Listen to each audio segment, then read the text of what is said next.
სასამართლო ამ ნაწილში არის თავისუფალი საზოგადოების ერთ-ერთი მთავარი ინსტიტუციური საყრდენი.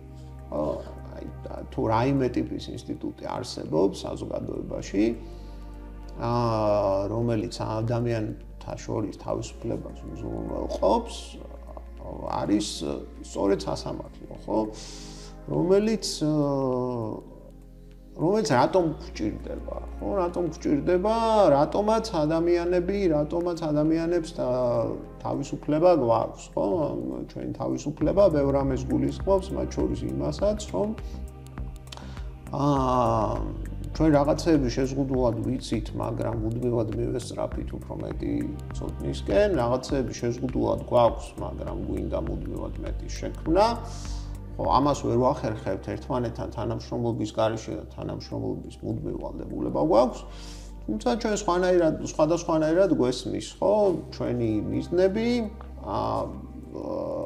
ის თუ რა არის სიკეთე ჩვენთვის ან სხვებისთვის, ან უფრო მეტი ადამიანისთვის რა არის სიკეთე, და ამისთვის გვაქვს კონფლიქტები, ხო? ეს კონფლიქტები საზოგადოებაში არის მათ შორის გარდაუვალი.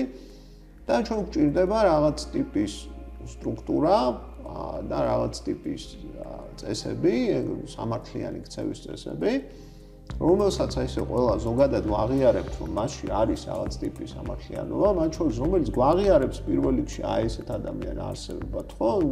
თავისუფლება ჩვენი მიზნების მქონედ, რომლებიც შეცდომებს უშვებენ, რომლებიც სხვა ადამიანებს ეჯახებიან და ასე შემდეგ, მაგრამ რომელსაც გვინდა რომ რაღაცნაირად წავიდეთ საბოლოო ჯამში უფრო უკეთესები გავხდეთ, ხო?